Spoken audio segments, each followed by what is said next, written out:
শ্রদ্ধেয় জ্যোতিষ পীঠধীশ্বর জগৎগুরু শঙ্করাচার্য অভিমুক্ত স্বরানন্দজির নির্দেশে এবং নেতৃত্বে 22শে সেপ্টেম্বর থেকে 26শে অক্টোবর পর্যন্ত গো পতাকা প্রতিষ্ঠা ভারত যাত্রা নামে একটি গোরক্ষা আন্দোলন অনুষ্ঠিত হতে চলেছে। যাত্রা ভারতের 37টি রাজ্যের রাজধানী ঘুরে সেখানে গো পতাকা বসবে। গো প্রতিষ্ঠা আন্দোলনের আহ্বায়ক পূজ্য গোপাল মণিজি মহারাজ যাত্রার সাফল্যের জন্য উৎসর্গ ও শক্তির সাথে প্রতিটি পদক্ষেপে শঙ্করাচার্যজির সাথে থাকবেন। গো ভক্ত ভগবান শ্রীরামের রাজধানী অযোধ্যা থেকে শুরু করে প্রতিটি রাজ্যের রাজধানীতে একটি বিশাল গো প্রতিষ্ঠা সম্মেলন অনুষ্ঠিত হতে চলেছে। সম্মেলনটি 26শে অক্টোবর দিল্লিতে শেষ হবে, যেখানে সারা ভারত থেকে উৎসাহী গো ভক্তরা শ্রদ্ধেয় জগৎগুরু শঙ্করাচার্যজিকে সম্মান জানাবেন। সনাতন ধর্মাবলম্বী আমরা মশা মারাটাও অপরাধ মনে করি, সেখানে অন্য জার্সি গাড়িকেও মেরে ফেলবো, এটাও আমরা কখনো স্বীকার করতে পারি না। আপনি মনে করছেন আপনারা এখানে যে যত ধর্মীয় অনুযায়ী থাকেন আপনারা সমর্থন করবেন না আপনার বিরুদ্ধে চলে যাবেন, তাহলে কি করবেন? দেখুন, বিরোধে তো অনেক কিছু যায়, সমর্থনে অনেক কিছু আসে। অনাদিকাল থেকে হিরণ্যাক্ষ হিরণ্যকশিপু ধর্ম বিরুদ্ধ ছিল, তারাও মারা গেছে। তারপরে রাবণ কুম্ভকর্ণ আসলো ধর্মের বিরুদ্ধে করতে, পঞ্চ চাণুরাদি আসলো, তারাও করলো, কেউ টিকলো না। অতএব এরা টিকে যাবে এই আশা করা যায় না। সময়ে সময়ে এগুলা হয়, সময়ে সময়ে এদের হ্রাস হয়।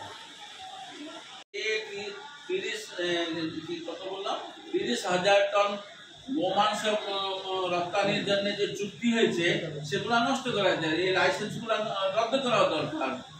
এর বিরুদ্ধে আপনি কি রাস্তায় নামবেন নাকি আপনি কোনো সরকারকে, যে আপনার রাজ্য সরকার আছে, আপনার কেন্দ্র সরকার আছে, এটাকে আপনি কি চিঠি দেবেন নাকি আপনারা রাস্তায় পথে আন্দোলন করবেন? কি রাস্তায় আপনারা? প্রথমত এখনো ভারতবর্ষে এমন কানুন আছে যাতে কি সব গরুকে কাটা যায় না, কিন্তু সব চলছে আর কি। আইনত সরকারদেরকে উদ্বুদ্ধ করতে হবে যাতে কি সেই আইনগুলোকে বলবৎ প্রয়োগ করা হোক। আর এই যে যারা লাইসেন্স পেয়েছে তাদের লাইসেন্স রদ্দ করার জন্য সরকার উপরে বিভিন্ন প্রকারের দেওয়া হবে। কেবলমাত্র আন্দোলন করা হবে না, কেবলমাত্র বলার করা হবে না, অনেক রকম তার প্রক্রিয়া আছে। আন্দোলনও তার একটা অঙ্গ, সেগুলো করতেই হবে। যে গো পতাকার মধ্যে গরু রাখছেন ওখানে আমারটা গায়ে, যেটা প্রতীক, এটা তো কংগ্রেস জামানায় যে আমল ছিল ওখানে প্রতীক ছিল। তাহলে এটাও তো এইরকম ম্যাচ হয়ে যাচ্ছে, কোনো রাজনীতি রং হচ্ছে কি না?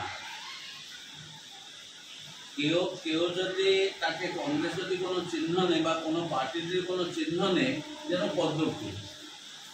আমাদের দুর্গাপূজা যতই হয়, প্রত্যেকে দুর্গাপূজায় পদ্মফুল ছাড়া হয় না। সন্ধি পূজায় মাকে পদ্মফুল দিতে হয়। এ মানে বিজেপি নয়, মা দুর্গা। মা দুর্গা তখন বিজেপি হয়ে যান না, ঠিক আছে?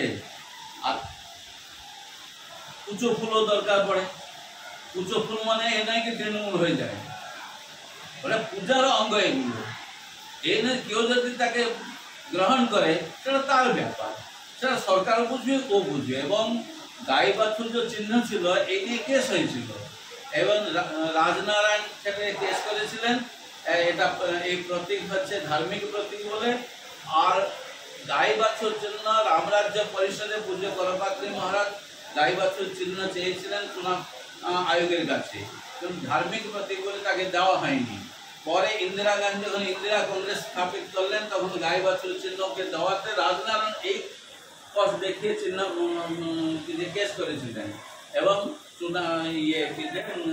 চুনাব আয়ুক্ত সেটাকে ফেরত নিয়ে ওরা হাত চিহ্ন দিয়েছে। ঘটনা অতটাই ঘটেছে। এদিন আপনারা সংখ্যার মধ্যে কি হবে এখানে? আপনি তো বললেন এখানে আপনারা যে গরু আছে, অনেক কিসিমের তো গরু আছে, আপনারা দেখছেন গোমাতার দুধ আর পঞ্চদ্রব্য, গোবর, গোমূত্র আদি।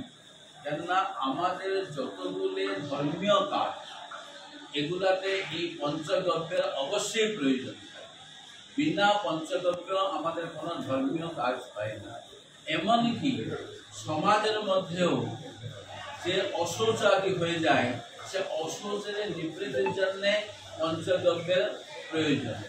আর এই পঞ্চগব্য প্রাপ্ত করার জন্য পঞ্চগব্যের মূল প্রদাতা হচ্ছেন গোমাতা। গোমাতা থেকে আমরা এসব পেতে পারি। আর ব্রিটিশ পিরিয়ড পর্যন্ত, ইসলামের পিরিয়ড পর্যন্ত যা ছিল, ভারত আজ স্বতন্ত্র হওয়ার 70 বছর কেটে গেল, এখনো গোরক্ষার কোনো বিশেষ ব্যবস্থা হয়নি। আর এই 70 বছর পূর্বেই যখন ব্রিটিশ সরকারের সাথে ইন্ডিপেন্ডেন্ট ট্রিটি, ভারত স্বতন্ত্র হয়নি, ভারত হচ্ছে স্বতন্ত্রতার সন্ধি, এবং সেখানে এই নিশ্চিত করা হয়েছে 30,000 টন প্রতি বছর ভারতবর্ষ ইংল্যান্ডকে গোমাংস রপ্তানি করবে। জওয়াহরলাল নেহরু সিগনেচার করেছে। অতএব এই যে তাকে পাঠাবে কোত্থেকে, গরু না কাটলে তো পাঠাতে পারছে না।